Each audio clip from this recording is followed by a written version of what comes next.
আমার যখন 7 বছর বয়স তখন আমার পিতা মারা যায় ইন্ডিয়াতে, এবং সংসারের হাল ধরার মতো তেমন কেউ ছিল না বললেই চলে।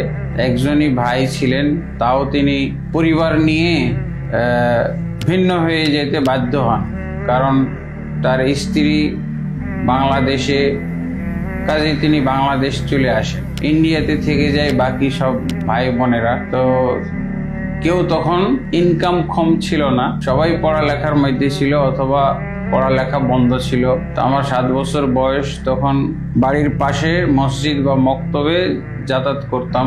আসসালামু আলাইকুম ওয়া রাহমাতুল্লাহি ওয়া বারাকাতুহু। আলহামদুলিল্লাহ ওয়াসসালাতু ওয়াসসালামু আলা রাসূলিল্লাহ আম্মা বা'দ। আলহামদুলিল্লাহ, আজকে আল্লাহর শুকরিয়া জ্ঞাপন করছি যে আল্লাহ সুবহানাহু ওয়া তাআলা আমাদেরকে একটা বিশেষ একটা মুহূর্তে একত্রিত হওয়ার তৌফিক দিয়েছেন। এজন্য আল্লাহর শুকরিয়া জ্ঞাপন করছি। দুরুদ ও সালাম বর্ষিত হোক সৈয়দুল মুরসালিন আশরাফুল আম্বিয়া খাতামুন নবিয়্যিন জনাব মুহাম্মদ রাসূলুল্লাহ সাল্লাল্লাহু আলাইহি ওয়াসাল্লামের। তো আলহামদুলিল্লাহ, আমাদের অত্র প্রতিষ্ঠান অর্থাৎ মুআসসাসাতুল ইহইয়াস সুন্নাহ, এই ফাউন্ডেশনের যিনি কর্ণধার শেখ আকরামুজ্জামান বিন আব্দুস সালাম হাফিজাহুল্লাহ, তিনার ব্যাপারে আমরা বিভিন্ন সময় বিভিন্ন রকম শিক্ষামূলক কিছু বাণী আমরা শুনতে পাই। বিশেষ করে আমরা ওনার কাছ থেকে আজকে জানার চেষ্টা করব যে উনি পারিবারিকভাবে যেভাবে গড়ে উঠেছেন, যে শিক্ষা ক্ষেত্রে উনি অনেক বড় হয়ে প্রতিষ্ঠানে ভর্তি হয়েছেন এবং অল্প সময়ের মধ্যে উনি ইবতেদায়ী সেকশনকে উনি শেষ করেছেন।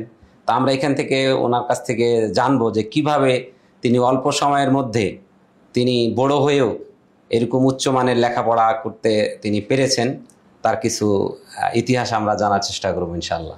আলহামদুলিল্লাহ ওয়াসসালাতু ওয়াসসালামু আলা রাসূলিল্লাহ। আলহামদুলিল্লাহ, আসলে পড়ালেখার ব্যাপারে অথবা আল্লাহ তাবারক ওয়া তাআলা যাদেরকে সৃষ্টি করেন, তৈরি করেন, তাদের ব্যাপারে আল্লাহ তাবারক ওয়া তাআলা আজাল বা লওহে মাহফুজে যেভাবে লিখে দেন ওইভাবেই বাস্তবে ঘটে। তা আমার জীবনের যদি দিকে তাকানো যায়, তাহলে আমি যে অবস্থায় ছিলাম সেই অবস্থায় আসলে আশা করা যায় না যে এভাবে লেখাপড়া করে এমন একটা পর্যায়ে আসতে পারবো। কারণ আমার যখন 7 বছর বয়স তখন আমার পিতা মারা যায় ইন্ডিয়াতে, এবং সংসারের হাল ধরার মতো তেমন কেউ ছিল না বললেই চলে। একজনই ভাই ছিলেন, তাও তিনি পরিবার নিয়ে ভিন্ন হয়ে যেতে বাধ্য হন, কারণ তার স্ত্রী বাংলাদেশে, কাজে তিনি বাংলাদেশ চলে আসেন। ইন্ডিয়াতে থেকে যায় বাকি সব ভাই বোনেরা। তো কেউ তখন ইনকাম কম ছিল না, সবাই পড়ালেখার মধ্যে ছিল অথবা পড়ালেখা বন্ধ ছিল। তো আমার 7 বছর বয়স, তখন বাড়ির পাশে মসজিদ বা মক্তবে যাতায়াত করতাম, এই পর্যন্তই। কিন্তু পরবর্তীতে আবার মাদ্রাসার অন্যান্য ধাপ অতিক্রম করা, এগুলো খুব কঠিন ব্যাপারই ছিল। তো যাই হোক, এই দুই দেশে ভাগ হয়ে যাওয়ার পর এখানে একটা বিরাট গ্যাপ তৈরি হয়। এই গ্যাপের মধ্যে আমার পড়ালেখা বন্ধ হয়ে যায়। মক্তবে কিছুদিন যাতায়াত করেছিলাম, এরপরে তো বাংলাদেশে চলে আসলাম 1978-79 দিকে। তারপর তো পড়ালেখা বন্ধই বলা যায়।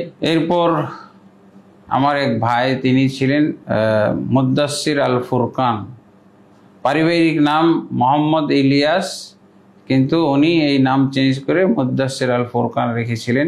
উনি তাড়াহুড়া করে লেখাপড়া শেষ করলেন, যেহেতু সংসারের হাল ধরার মতো, সংসার পরিচালনার মতো কেউ তেমন ছিল না। তো উনি তাড়াতাড়ি করে কিছু ক্লাস টপকায়া, তার মানে মোটামুটি 2-3 ক্লাস তিনি প্রমোশন নিয়ে দাওরা হাদিস শেষ করেন ইন্ডিয়ায়। তারপরে আমাকে উনি বাংলাদেশে এক জায়গায় যখন চাকরি নিলেন, বলে মাদ্রাসা ইশাআতুল ইসলাম রাজশাহী, 81 সনের হিসাব। তো ওই সময় আর কি আমাকে উনি ভর্তি করলেন। তখন আমি যখন বাংলাদেশে আসি 1978-79 দিকে, তখন আমি কিছু উর্দু পড়তে পারলেও ওই বাংলা পড়তে জানতাম না। তো বাংলা আমাকে শেখানো হলো বাড়িতেই, বাল্য শিক্ষা বই, মানে অক্ষর জ্ঞান শেখানো, কিছু শব্দ শেখানো। এরপরে 1981-তে আমি ওই মাদ্রাসায় ভর্তি হই, মাদ্রাসা ইশাআতুল ইসলাম। আমার ভাই উনি শিক্ষক আর আমি ছাত্র। ততক্ষণ পর্যন্ত আমার 13-14 বছর বয়স হয়ে গেছিল। তো উনি আমাকে বললেন যে এখানে তো সর্বনিম্ন হলো 5 ক্লাস, তো এর নিচে তো আর নাই। আর আমার বয়স অনুযায়ী তো 5 ক্লাসের কি 8 ক্লাসে থাকা আমার উচিত। তো উনি আমাকে 5-এ ভর্তি করলেন। কিন্তু আমার ব্যাকগ্রাউন্ড পিছনের পড়া হলো শুধু অক্ষর জ্ঞান, বাল্য শিক্ষা। তারপরে ক্লাস 5-এ পড়লাম। অনেক কষ্ট পরিশ্রম সাধনা করে কোনো রকম পাস। তারপরে ওইসব এলাকায় ওই মাদ্রাসায় 1 বছর ছিলাম। এরপরে রাজশাহীর আরেকটা মাদ্রাসায় 6 মাস ছিলাম, সেটা হলো মাদ্রাসা দারুস সালাম, চারঘাট, রাজশাহীতে। ওখানে 6 মাস ছিলাম। এরপরে 6 মাস ছিলাম পাবনায় দারুল হাদিস বাঁশবাজার মাদ্রাসায়। এরপরে এসে ঢাকা উত্তর যাত্রাবাড়ি মাদ্রাসায় ভাই ওখানে চাকরি নিলেন, শিক্ষক, আর আমি ছাত্র। তো ওখানে এসে আমি যেই ক্লাসে ভর্তি হব, তখন তো আবার মাদ্রাসা মোহাম্মদিয়া আরাবিয়া, এই মাদ্রাসায় ভর্তি হব। আমার তো এমনি 5 ক্লাস যেন তেনভাবে আর কি পড়া হইলো। কিন্তু মাদ্রাসা মোহাম্মদিয়া আরাবিয়ায় বাংলা ইংরেজির দিক দিয়ে দেখা গেল আমাকে যে ক্লাসে ভর্তি করা হলো ওটা হলো 8 ক্লাস। আর আরবিতে হলো সেই ক্লাসের নাম কোনো মাদ্রাসায় বুলুগুল মারাম বলা হয়, কোনো মাদ্রাসায় তো মুতাওয়াসসিতা। সাধারণত মাদালা মাদ্রাসাগুলোতে এই নামেই নামকরণ করা হয়, ইবতিদাইয়া, মুতাওয়াসসিতা, সানাবিয়া, কুল্লিয়া, এভাবে। তা আমি মুতাওয়াসসিতা সানিয়াতে ভর্তি হইলাম, কারণ ততক্ষণ পর্যন্ত আমার বয়স অনুযায়ী আমি এই ক্লাসেই ভর্তি হওয়া দরকার আমার, অন্যথায় এর চেয়ে ছোট ক্লাসে ভর্তি হওয়া যায় না, মানানসই না। তো আমার ভাই বলল যে আমি যে ক্লাসগুলো ছুটে গেছে এগুলো আমি প্রাইভেট পড়িয়ে পুষিয়ে দেব। তো যাই হোক, ভর্তি হইলাম সাহস করে। ক্লাস 5 থেকে 8-এ চলে আসলাম। তো অনেক পরিশ্রম করতে হচ্ছিল। আর আমি আরবি দিক দিয়েও যেমন পিছিয়ে, বাংলা ইংরেজির দিক দিয়েও পিছিয়ে, সব দিক দিয়েই পিছিয়ে। যেই ক্লাসে আমি পড়বো সেই ক্লাসটা হলো কাফিয়া, অথচ আমি মিজান পড়া, আমি শুধু মিজান পড়েছিলাম, মিজান মুনসাহেব। কিন্তু মাঝখানে যে আরও একটা ক্লাস ছিল, হেদায়েতুন্নহ বলে, আরও পাঞ্জেগাঞ্জ বলে, তারপরে ইত্যাদি, ওই ক্লাসের আর কি কিতাবগুলো আমার পড়া সুযোগ হলো না। ডাইরেক্ট কাফিয়াতে ভর্তি হইলাম। নাহু খুব জটিল এবং কঠিন বিষয়, আর কওমি মাদ্রাসাগুলোতে আরও কঠিন করে পড়ানো হয়। এর হাসিয়া টাসিয়া যা আছে এগুলো সব সহ পড়ানো হয়। তো এগুলো আমাকে বেশ কঠিন লাগতেছিল। যাই হোক, তো যখন আমি শুনলাম যে এইখান থেকে কি বলে মদিনায় যাওয়া যায়, তখন আমার প্রেরণাটা অন্যরকম। আর প্রথম দিকে আমার পড়ার উপরে যে প্রেরণাটা আসলো সেটা হলো, আমার ভাই তো মাত্র 800 টাকা বেতনে চাকরি করতেন, আর আমাদের বেতনই লেগে যেত 200। আমি ছাড়া আমার ভাইও এখানে এসে ভর্তি হইল।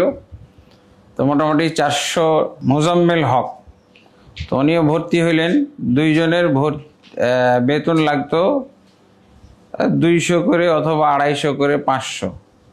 তাহলে আমাদের বেতন দেওয়ার পর আর 400 টাকা বাকি থাকতো। তো এখানে আমি প্রথম যখন দেখলাম 1983 সনে কয়েক ভাই মদিনা ইউনিভার্সিটি গেলেন, তখন আমার পিছনের পড়া, পিছনের গ্যাপ, এগুলো সব ভুলে গিয়ে আমি এমন উদ্যমে, এমন পরিশ্রম করে লেখাপড়া শুরু করলাম যে আলহামদুলিল্লাহ আমি ব্যালেন্স করে ফেললাম।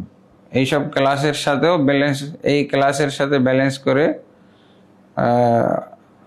পড়া শুরু করলাম। আলহামদুলিল্লাহ আমার প্রথম দিকে খারাপ রেজাল্ট ছিল, কিন্তু পরবর্তীতে আমার রেজাল্ট ভালো হওয়া শুরু হইলো। ওখানে দুইটা টার্গেটে পড়াশোনা করছিলাম। একটা হলো খানা ফ্রি করতে হলে অবশ্যই 80-র উপরে মার্ক থাকতে হবে প্রত্যেকটা সাবজেক্টে। তো আলহামদুলিল্লাহ কয়েক মাসের মধ্যেই আমি প্রথম পরীক্ষাতেই বা দ্বিতীয় পরীক্ষাতেই 80-র উপরে মার্ক উঠিয়ে খানা ফ্রি করে ফেললাম। এটা হলো প্রথম টার্গেট, আমি ফুলফিল করলাম। এরপরে দ্বিতীয় টার্গেট ছিল ওই মাদ্রাসা থেকে মদিনায় যাওয়া যায়। তো এই মদিনায় যাওয়ার জন্য আরেকটা টার্গেটে আমি লেখাপড়া মানে উৎসাহ বাড়িয়ে দিলাম। আমি প্রেরণা পাইলাম যে ভালো রেজাল্ট করলে ফার্স্ট সেকেন্ডের মধ্যে থাকলে মদিনা ইউনিভার্সিটিতেও চান্স পাওয়া যাবে। তখন আমি সেই লক্ষ্যে সেই টার্গেটে লেখাপড়া করলাম। তো আলহামদুলিল্লাহ ফার্স্ট সেকেন্ডের মধ্যে চলে আসলাম। এই তো আলহামদুলিল্লাহ আমার ব্যালেন্স হয়ে গেল লেখাপড়ার। আমার ক্লাসের কিছু ভাই বা বন্ধুরা, ক্লাস ফ্রেন্ডরা, ওরা আরবিতে কথা বলতো, আর তখন আমি আরবি কিছুই বুঝি না। আমার ক্লাসের ছাত্র কথা বলতেছে আরবি ভাষায় আমার ভাইয়ের সাথে, শিক্ষকের সাথে, অথচ আমি ছাত্র কি বলতেছে আর কি জবাব দিচ্ছে এগুলো কিছুই বুঝতাম না। তখন আমি টার্গেট নিলাম যে আমারও আরবিতে কথা বলতে জানতে হবে, আরবি বুঝতে শিখতে হবে, আরবি আমার সব। আমি নিজেই পরিশ্রম করে পড়াশোনা করলাম।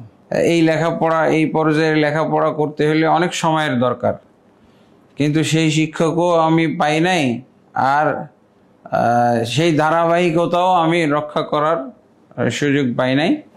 আমি একা ছুটিগুলো, যখনই মাদ্রাসার ছুটি হইতো তখন আমি একা পড়তাম কিছু কিতাব, আমি নিজেই পড়তাম। তো এই কিতাবগুলো পড়ে আমি আরবিও শিখে গেলাম অল্প দিনের মধ্যে, নিজেই পরিশ্রম করে। আর আমি চেষ্টা করতাম একটা জিনিস যদি না বুঝি তাহলে সেটাকে বোঝার জন্য বিভিন্ন সহায়ক গ্রন্থ ব্যবহার করতাম। এই সহায়ক গ্রন্থগুলো, কিতাবগুলো ব্যবহার করতে গিয়ে আমার নলেজটা আরও আমি অনুভব করলাম যে প্রসারিত হলো, প্রশস্ত হইল। তা আমি দেখা গেল যে 1 বছরের মাথায় আরবিতে কথা বলা শুরু করলাম এবং ব্যালেন্স করে ফেললাম সেই ছাত্রদের যারা ধারাবাহিকভাবে লেখাপড়া করে এসেছে, কোনো গ্যাপ বা প্রমোশন নিয়ে নয়, তাদের সাথে ব্যালেন্স করে ফেললাম এবং এক পর্যায়ে আলহামদুলিল্লাহ আমি ক্লাসে ফার্স্ট বয় হয়ে গেলাম।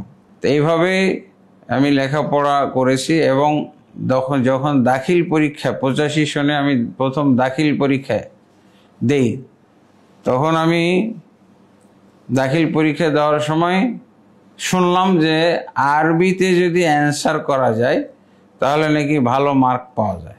দাখিলটা পাশ করেছিলাম অন্যান্যদের সাথে গতানুগতিকভাবে, কিন্তু আলেম পরীক্ষা দেওয়ার সময় আমরা জানতে পারলাম যে আরবিতে যদি ভালো লেখা যায় প্রশ্নের উত্তর তাহলে ভালো রেজাল্ট করা যায়।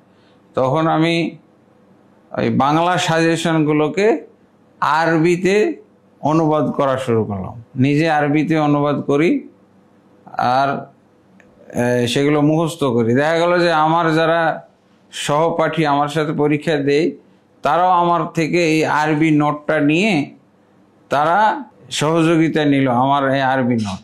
তারপরে ওই সময় জেনারেল সাবজেক্টগুলো, ইংরেজি ইত্যাদি, এই সাবজেক্টগুলো অন্যরা প্রাইভেট পড়তো, শিক্ষককে বেতন দিয়ে প্রাইভেট পড়তো, কিন্তু আমার বেতন দিয়ে প্রাইভেট পড়ার কোনো সামর্থ্য ছিল না। তা আমি তাদের সাথে প্রতিদ্বন্দ্বিতা করতাম, আমি নিজেই পড়তাম। ওদের কিতাবগুলো ধার নিয়ে যখন দেখতাম যে তারা পড়ছে না, তখন ওদের কিতাব ধার নিয়ে আমি একা পড়তাম, কারণ আমার টাকা নেই। আমি ওই যে প্রাইভেট শিক্ষকের সাথে বসতে পারতাম না অন্যদের সাথে। তো আরবিগুলো আমি নিজেই সাজেশন থেকে বাংলা টু আরবি করলাম। আর ইংরেজি সাবজেক্টগুলো আমি মোটামুটি নোট নিয়ে নিজের পরিশ্রম করে ইংরেজিতেও ভালো একটা নিজের জন্য নোট করলাম। আলহামদুলিল্লাহ পরীক্ষা দিলাম 86-তে আলেম পরীক্ষা।